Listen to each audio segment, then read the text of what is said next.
Hey guys, this is Devin. I just wanted to share a quick video on how I built up my credit score from really non-existent to 784. Um, so the basic story of how I went from zero, which technically there's not a zero, but to 784 is a couple years ago I decided that I wanted to look to buy a house, and I'd never had a credit card and was a kind of a pretty strong advocate for not taking out any loan if it wasn't necessary. My parents had tried to get me to take out a loan when I was in college at one point, and just didn't want to do that if I didn't have the money. So, but I did get to the point, like all of us usually do, that I realized I really did want to buy a home. And so, in that process, because I didn't have a credit score, I looked into what Dave Ramsey talks about, because I know that he's a big advocate for not having credit, and that's where I came across manual underwriting, and that there is a way to get approved for a home loan even if you've never had a credit card or some sort of loan in the past. So I reached out to a local provider here, and it turns out the loan officer that was assigned to me actually turned out to be a friend that I had from college.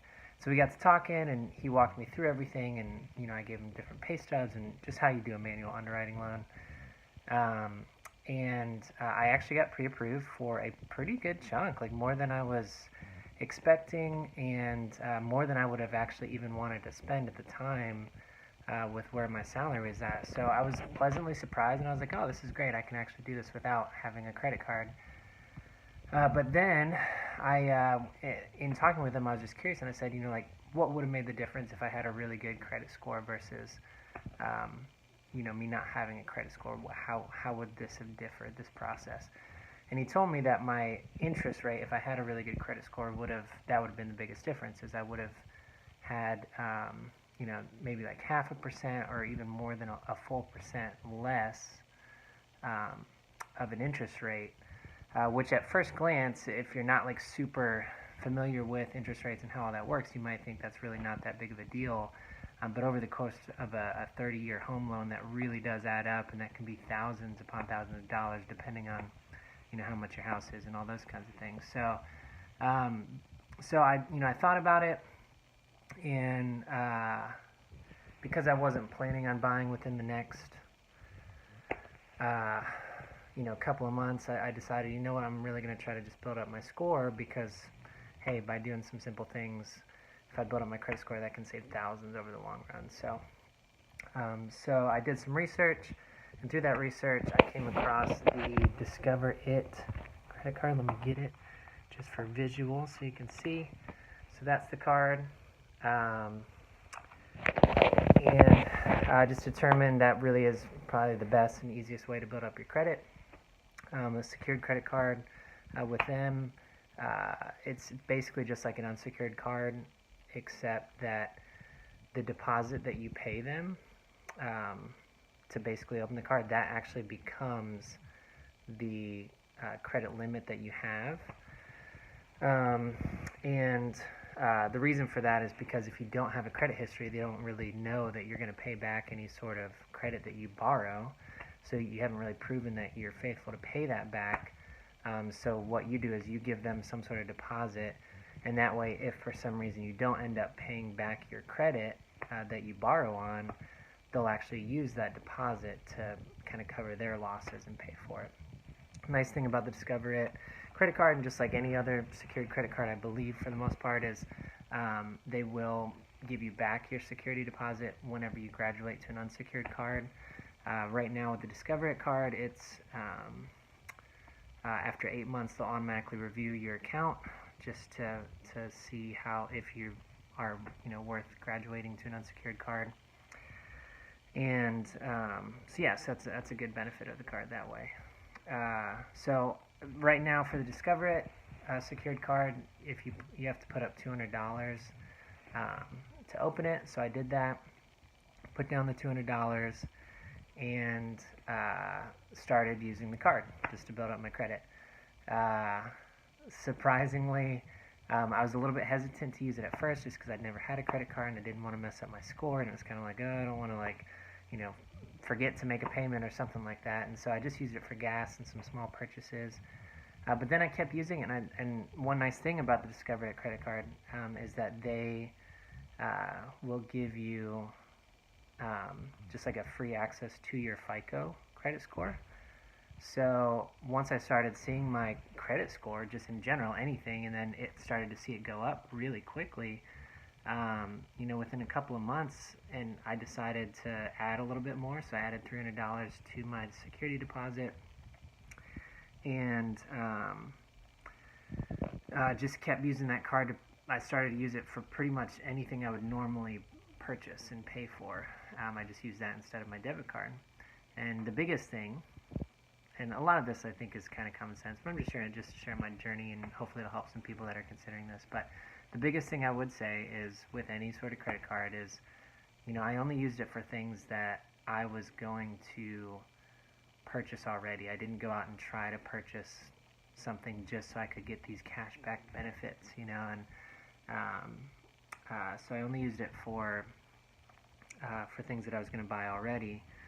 And but one of the nice benefits of this card is that you do get some cash back. It's one of the only secured cards that I saw that gave any sort of cash back. And so the cash back for the card, the way that works, and I'm sorry, I'm just trying to go through this quick because I have something here in a couple minutes, but so starting out, you get 2%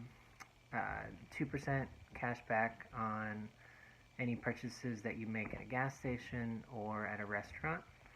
And then you get 1% cash back on everything else, which is pretty good for a secured card. Again, you haven't really, there's no history, so they don't have to do something like that. But it's a nice benefit. And one of the blessings about this card is that they'll actually, for the first year, they'll match any cash back that you get, they'll match it. So that 2% is actually 4%, that 1% is really 2% for the first year. So that's good in and of itself. But one of the things that I came across and that I found that was helpful was you can, if you call Discover and ask them to switch the way that basically the benefits are set up, because originally it's going to set up as the Discover It Chrome card, like a secured card with those type of benefits, which is the 2% on restaurants and gas and 1% on everything else, which is good. But you can ask them to switch it to the revolving category one, which that'll then give you 5% cash back on whatever the category is for that quarter, and then 1% cash back on everything else, plus that match for the first year. So for this year, for 2019, the categories are groceries for the first quarter, gas, Uber, and Lyft for the second quarter, restaurants for the third quarter, and Amazon.com for the fourth quarter, which is nice around Christmas time. And so I decided I wanted to ask them, to switch it over, because my thought process on it was, I'll just stockpile on some grocery gift cards to get basically 10%, cash back or 10% off in a way of my groceries, because I'm going to buy groceries regardless. So this is one of the few times that I would say it's good to maybe spend more or intentionally buy for the rewards, because for me, I'm going to buy food. I'm going to go to the grocery store. I know that for sure. So it might be more than I would normally spend currently, but I'll eventually use it. So what I did is I switched over to that kind of reward system, and went and purchased a bunch of $50 gift cards to the local grocery stores that I go to. Kind of stockpiled up on those, and I actually just keep them in my car and in my glove box, and then I'll use $50 each week when I go to the grocery store. And again, it's nice because you get 10% off of your groceries in a way, or you get 10% back. So those are some of the benefits. A few other benefits of the card. I think all Discover cards are like this, but they will monitor your social security number and just see if it's popping up on any sort of risky sites, which that's a nice benefit. They monitor, I guess, thousands of sites. There's a little bit of security that way. Another huge benefit of it is that it's zero. There's no annual fee for it, which in my non-financial advice as a authorized financial advisor, but in my advice just as a person to someone else, friend or anybody else is, I personally wouldn't ever purchase or sign up, not purchase, but sign up for a credit card that has an annual fee. I know it might work for some people, so I get it. There's might be certain situations if you travel a ton or for business, certain things we know it really is going to work, but my thought process on it is if you sign up for a credit card that has an annual fee, usually when someone does that, it's because it has such amazing benefits and it will offset the cost of that annual fee. And I'm trying not to get too off on tangent because I want to get back to how I got to 784. But that's usually why someone would sign up for a credit card that has an annual fee, is because it has such great benefits that offset that price. But my thought on it is one of the factors that goes into building up a positive and good credit score is the amount of accounts that you have, but then also the length of those accounts. So, for the most part, you really don't want to cancel any sort of credit card, unless you really have to, because it's going to affect your score, because it'll basically take off that length of time that you had the card open. If you get a card with an annual fee, say a couple years down the road, the benefits aren't as great as some other card, well, you're kind of tied into always using that card, or at least using it enough to offset that annual fee. Otherwise, you're just going to be basically paying to have a card, So that's why in my opinion, I just think it's good I try to stick, or I'm going to stick in the future to any card that doesn't have an annual fee. This is my first credit card ever. So I got the card. Those are some of the benefits. Last thing, too, with that, it reports to all 3 credit bureaus, which is, of course, most important. You're trying to build up your credit score. And so it reports to all 3 credit bureaus, and I believe that was the most part for all of the main benefits of the card. There was something else that I can't remember that I'm blanking on right now, that I think I had wrote a blog on it just to share, and now I'm blanking on what that other thing was. But just the FICO score. I'd said that it's nice because you get to actually see your real FICO score by using them. So those are the benefits of the card, and the way that I went from 0 or non-existent, no credit score, to 784 is it's fairly common sense. I don't say that as if it's easy, but it is understandable, where I just made sure that I always paid off my balance. I didn't leave any sort of balance. I would kind of manually go in just on the app on my phone and make sure that that I was paying it off in full and not leaving any sort of balance. I also set it up just in case to pay off the entire balance in full at the billing time automatically. So if for some reason I missed it, it would do that. Just because, the only reason I was getting this card was just to build my credit. So yeah, I just paid it off. I use YNAB, so I had a pretty good idea of what I'm spending, so I knew that I'd always have the amount in my checking account, so I wasn't worried about going in an overdraft or anything like that. So I did that, religiously, just paying everything off, built up some nice cash back, which was a bonus, and kept seeing my score go up. And then Discover will review your account, if your secured account, after 8 months of having it open.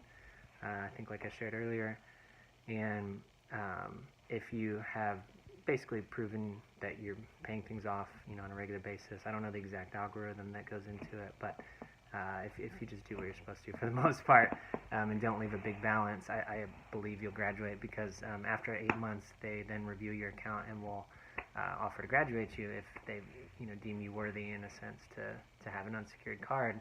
And so literally the day of, I logged into my Discover app and saw that I had a new credit limit or amount of $1,800, and I was like, I think that means that I graduated. So I called them up and they said that was the case, and so they sent back my $500 deposit, and I received that within a couple days, which was great. And now I have an $800 credit limit there, and I just plan to use it just the same. But the biggest thing is, I checked my score that same day, and it said 784 from FICO, it really surprised me, and it's really kind of cool that just within 8 months of using that card, for the most part, that was the main thing I did, it went up to 784 from nothing. So that should, from what I've read, qualify me for most of the best interest rates for a home loan, which is, again, the main reason I got this. So a couple of quick disclaimers, just because each person's going to be different. If you do this exactly like I said, I can't guarantee it's going to be 784, of course. A couple of things that might have played a factor in my score going up that high, and I shared this in the blog that I wrote, is that so at one point I was looking about 3 months in, because I knew that if you have different, multiple accounts open, it can raise your credit score. I was looking for an acoustic guitar and went to Guitar Center, excuse me, and signed up for a store credit card that they have. They gave me a $500 limit at the time, and I used that initially with the intent to pay it off in full, but then I actually returned the guitar and didn't keep it. It was a used one, so they let you try it out for a little bit. So I returned it, and so I have a $500 limit store credit card. It's not a credit card for anything else. So that affected it, I'm sure, a little bit. Also, it was around Christmas time, so I started a new job during this 8 months. I needed some new clothes for the job, so I went to J. Crew, and they had like a really good deal, and if you also signed up for a credit card or a store credit card with them, you got like, even more off. And so I was buying a few things, so I was like, well, I'll just do it because I've been wanting to open up a few accounts. So I did that. I think they gave me a $1,000 credit limit there, so that could have played a part as well. But again, it was just for in-store. It's not like that was a regular credit card with a $1,000 limit, so I don't know how that exactly shows up on the algorithms that they do for the score. So those two things could have played a factor. And then one last thing that might have played a factor as well, when I was in college, my like early college, late high school, my parents encouraged me to open a small line of credit at the bank I was at. It was actually late high school, but I had it into early college. I didn't really understand it at the time. I think it was like $500, and I had it set up to cover overdraft fees, and apparently it got used at one point, and I didn't pay it off initially, so I actually had a mark against my credit. I closed it years ago and resolved everything, and I don't think that was a major factor in anything, because, like I said, when I'd gotten pre-approved with the manual underwriting, the loan officer said that I didn't have a credit score. Like, it wasn't even that it was a negative or a low score. It was like I didn't have anything. So I don't think that's really being factored in, but I have looked on some sites, like whether it's Credit Karma or some of those places where they estimate your credit score, and I've seen that some will show that I had that account and some don't, so I don't know how much that affects the length of my accounts. I think it does. I'm not sure. If anything, I would have thought it would have been a negative mark, though, because I missed a payment back then. So, but yeah, so that's kind of my journey of how I used the Discover It secured credit card to go from 0 to 784, and now an unsecured card, and and then a couple of the tidbits on using some of the cashback benefits. So I just wanted to share that. That just happened a couple weeks ago, and so I was like, oh, maybe that'll be helpful to share on YouTube if it'll benefit a couple people. So I also just am dabbling with writing a blog, and so I wrote something out on this. I think I'll publish it, so if I do, I'll leave a link if it's easier for you to like kind of read and visualize this information. I'll leave a link to that as well. But yeah, I hope maybe my experience can help. If any of you guys have built up your credit score, whether it's from 0 or from just maybe had some things happen that caused it to go really low, and you have any experience with the secured Discover It credit card or anything else, any other advice that you can share, definitely please leave a comment below. I think that'll help other people just to kind of hear their experience, and If you have any questions on this, please, ask away. Or if you want to see anything else, you have any questions about any other topics or anything like that, let me know.